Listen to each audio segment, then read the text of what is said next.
Hello student, welcome to CR international online classes. बेटा, जैसे कि हमने परसों की वीडियो में स्टार्ट किया था बेसिक कॉन्सेप्ट्स के बारे में कि भाई किसी भी प्रदेश की साइज़ और लोकेशंस फाइंड आउट करने के लिए हमें उसके लैटिट्यूड और लॉन्गिट्यूड के बारे में जानकारी होना है, वो बहुत ज़रूरी होता है। हम उसी टॉपिक को आगे कंटिन्यू करते हैं। जैसे मैंने आपको बताया था कि how many latitudes and how many longitudes. जैसे टोटल अगर लैटिट्यूड लाइन की बात करते हैं तो लैटिट्यूड लाइनें होती हैं 179 और लैटिट्यूड की बात करते हैं तो टोटल लैटिट्यूड होते हैं 181। ऐसे ही अगर टोटल लॉन्गिट्यूड यानी देशांतर रेखाओं की बात करते हैं तो टोटल देशांतर रेखाएं होती हैं 360। अब हम उसके बाद आते हैं कि भाई भारत का लैटिट्यूड एंड लॉन्गिट्यूड। भारत का लैटिट्यूड कितना है एंड भारत का लॉन्गिट्यूड क्या है, भारत की स्थलीय सीमा की लंबाई कितनी है, जलीय सीमा की लंबाई कितनी है, भारत का उत्तरी बिंदु क्या है, भारत का दक्षिणी बिंदु क्या है, और भारत का पश्चिम बिंदु क्या है, और भारत का पूर्वी बिंदु क्या है। जैसे अगर हम बात करते हैं तो भारत के लैटिट्यूड की, तो भारत का विस्तार शुरू हो जाता है 8 डिग्री 4 मिनट से लेकर 37 डिग्री 6 मिनट्स उत्तरी अक्षांश तक, कि 8 डिग्री 4 मिनट से लेकर 37 डिग्री 6 मिनट उत्तरी अक्षांश तक भारत का अक्षांशीय विस्तार है। यानी 8 डिग्री 4 मिनट से 37 डिग्री 6 मिनट उत्तरी अक्षांश।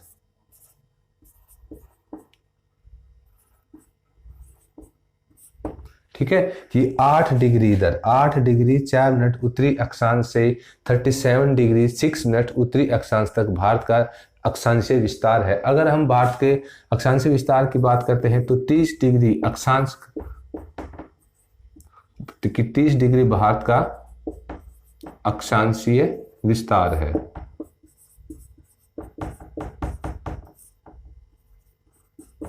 ठीक है, इसी प्रकार अगर हम भारत के देशांतर विस्तार की बात करते हैं तो इधर गुजरात में 68 डिग्री 7 मिनट से 97 डिग्री 25 मिनट ईस्ट या पूर्व, कि 68 डिग्री 7 मिनट से 97 डिग्री 25 मिनट पूर्वी देशांतर भारत का देशांतर विस्तार है। और सेम इसी प्रकार भारत का जो देशांतर विस्तार है वो भी कितना है 30 डिग्री, क्योंकि भारत के देशांतर विस्तार भी है वो 30 डिग्री का आता है। और ये कर्क रेखा ये भारत के बीचों बीच से होकर गुजरती है और भारत को 2 बराबर भागों में डिवाइड करती है। अब हम बात करते हैं कि भारत की पूर्व पश्चिम से लेकर और पूर्व तक, कि भारत की पश्चिम से लेकर पूर्व तक लंबाई कितनी है। तो भारत की पश्चिम से पूर्व तक लंबाई है, ये है बेटा 29-33 किलोमीटर, कि भारत की पश्चिम से लेकर पूर्व तक जो लंबाई है वो है 29-33 किलोमीटर, 2933 किलोमीटर। सेम ऐसे ही अगर उत्तर से और दक्षिण तक की बात करते हैं तो ये आती है 3214 किलोमीटर, की उत्तर से लेकर दक्षिण तक भारत की लंबाई है वो कितनी है 3214 किलोमीटर। अब भारत क्या है कि भारत के तीन ओर ये जैसे ये एरिया है, ये भारत के क्या लगती है, ये जलीय बाउंड्री है, कि भारत की जलीय बाउंड्री की लंबाई कितनी है। हम भारत की जलीय बाउंड्री की लंबाई करते हैं जिसमें ये आपका लक्षद्वीप और ये अंडमान निकोबार द्वीप समूह, अगर लक्षद्वीप और अंडमान निकोबार द्वीप समूह को भारत की जलीय सीमा में शामिल किया जाता है तो भारत की जलीय सीमा की लंबाई आती है 7516.6 किलोमीटर। इसमें ये इसका भारत को काफी बेनिफिट मिलता है। इसका भारत को बेनिफिट ये है कि भारत है वो अंतर्राष्ट्रीय व्यापार की दृष्टि से बहुत महत्वपूर्ण स्थान है, वो भारत को हासिल हो जाता है। और इसके बाद आती है भारत की स्थलीय सीमा, यानी ये बाउंड्री लगती हुई स्थलीय सीमा की बाउंड्री कितनी है, भारत की स्थलीय सीमा की बाउंड्री है 15,200 किलोमीटर, कि भारत की स्थलीय सीमा की जो बाउंड्री है वो है 15,200 किलोमीटर। और भारत के अगर टोटल एरिया की बात की जाती है तो भारत का टोटल एरिया है 32,87,263 वर्ग किलोमीटर, यानी 32,87,263 वर्ग किलोमीटर। और राउंड में हम बात करते हैं तो हम कर लेते हैं 32.8 कि भारत का जो टोटल एरिया है वो कितना है, 32.8 लाख वर्ग किलोमीटर। अब जो भारत है, भारत को एक उप महाद्वीप है वो भी कहा जाता है। भारत को एक उप महाद्वीप है वो इसलिए कहा जाता है क्योंकि भारत आकार में ना तो इतना छोटा है कि भाई इसे एक उप महाद्वीप नहीं कहा जाए, और इसका आकार है वो वर्ल्ड में 7th पोजीशन पर आता है, तो इसका आकार भी काफी वाइल्ड है।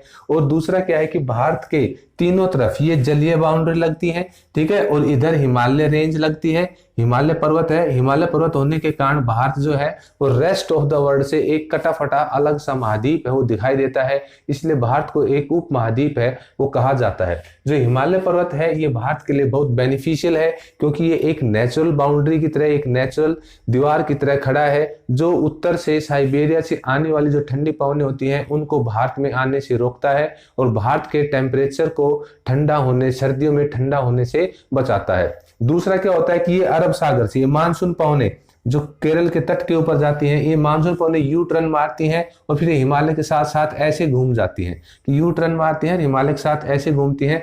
और भारत में वर्षा लाने में भी हिमालय पर्वत है वो बहुत सहायक होता है। अगर हिमालय पर्वत नहीं होता तो ये मानसून पवनें सीधी निकल जाती, और जहां पर आज ये सियाचिन ग्लेशियर है या हिम ग्लेशियर है और भारत में जो 12मासी नदियां बहती हैं जो पूरा साल फ्लो करती हैं, जो सिंचाई के लिए बहुत महत्वपूर्ण है, इन नदियों का जन्म है वो नहीं हो पाता क्योंकि मानसून पवनें हैं वो सीधी चली जाती। और यहाँ क्या होता है, ये डेजर्ट होता है, ये डेजर्ट प्लेस हो जाता है। डेजर्ट उस प्लेस को कहा जाता है जहां वार्षिक वर्षा 25 सेंटीमीटर से कम होती है। जहां वार्षिक वर्षा 25 सेंटीमीटर से कम होती है उस स्थान को मरुस्थल है वो कहा जाता है। भारत में 2 प्रकार के मरुस्थल हैं वो पाए जाते हैं, जैसे थार गर्म मरुस्थल और लेह लद्दाख है वो ठंडा मरुस्थल है पाया जाता है। तो भारत की जो स्थिति है वो अंतर्राष्ट्रीय दृष्टि से बहुत ही महत्वपूर्ण है। भारत नीचे हिंद महासागर लगता है, ये भारत जो है वो हिंद महासागर के शीर्ष पर स्थित है।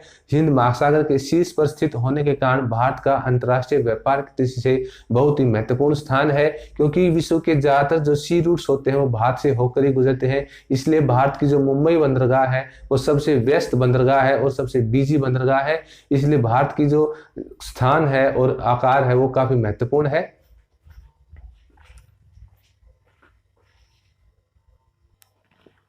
अब हम अगर बात करते हैं भारत की, तो भारत के जो पड़ोसी देश हैं जिनके साथ भारत की बाउंड्री लगती है, भारत के पड़ोसी देशों में जैसे इधर नेपाल, भूटान, बांग्लादेश, ठीक है, श्रीलंका और पाकिस्तान, अफगानिस्तान और चाइना, भारत के ये पड़ोसी देश हैं। इनमें से सबसे ज्यादा जो बड़ी बाउंड्री लगती है भारत की वो बांग्लादेश के साथ लगती है। बांग्लादेश के साथ भारत की 4000 के समथिंग बाउंड्री है वो लगती है। और सबसे कम जो बाउंड्री लगती है वो भारत की इधर लगती है अफगानिस्तान के साथ, जम्मू कश्मीर में 109 किलोमीटर, ठीक है। भारत की अफगानिस्तान के साथ सबसे छोटी बाउंड्री लगती है जो है 109 किलोमीटर, और सबसे बड़ी जो सीमा लगती है वो लगती है बांग्लादेश के साथ, जिसको पहले पूर्वी पाकिस्तान है वो कहा जाता था। बांग्लादेश का जन्म करवाने में या बांग्लादेश को पाकिस्तान से आज़ाद करवाने में भारत का एक बहुत बड़ा महत्वपूर्ण हाथ है वो रहा है। अब हम बात करते हैं भारत के अक्षांशीय और देशांतरीय विस्तार की। अब देखो भारत के अक्षांशीय और देशांतरीय जो विस्तार है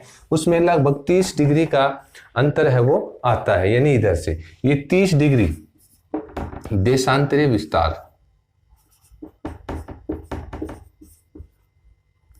30 डिग्री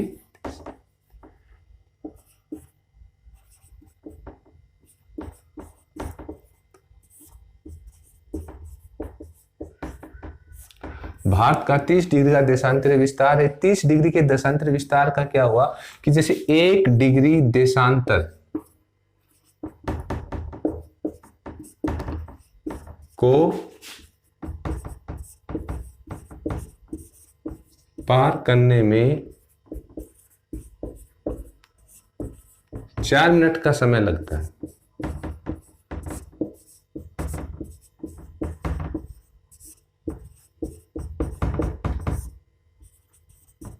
कि 1 डिग्री देशांतर को पार करने में 4 मिनट का लगता है, तो ये 68 डिग्री और 97 डिग्री, इन दोनों के बीच का जो अंतर आता है वो 30 डिग्री देशांतर को आता है। तो 30 डिग्री देशांतर का अंतर क्या हुआ कि 1 डिग्री देशांतर को पार करने में 4 मिनट का समय लगता है, तो 30 को पार करने में कितना समय लगेगा? 30 into 4 करते हैं हम, तो 120 हो जाता है। 30 into 4 इक्वल टू 120 मिनट्स, और इसको आवर में कन्वर्ट करते हैं तो 2 आवर हो जाता है। ठीक है, 2 आवर का अंतर आ जाता है। तो 2 आवर का अंतर आने के कारण क्या हुआ कि भारत के स्थानीय समय में एक रूपता नहीं हो पाई। कहीं सूर्य उदय जल्दी, अरुणाचल प्रदेश में सूर्य उदय सबसे पहले होता है, गुजरात में सूर्य उदय 2 घंटे बाद होता है। तो समय में एक रूपता लाने के लिए भारत ने ये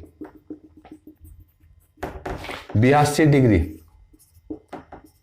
30 मिनट पूर्व देशांतर को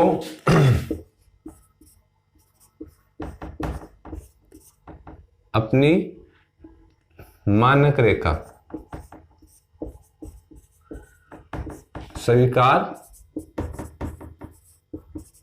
किया। 82 डिग्री 30 मिनट पूरी देशांतर रेखा को भारत ने अपनी मानक रेखा स्वीकार किया है। 82 डिग्री 30 मिनट पूरी देशांतर रेखा से ही पूरे भारत का समय है वो लिया जाता है, क्योंकि ये भारत के मध्य से होकर गुजरती है और इसने भारत के समय में एक रूपता है वो ला दी है।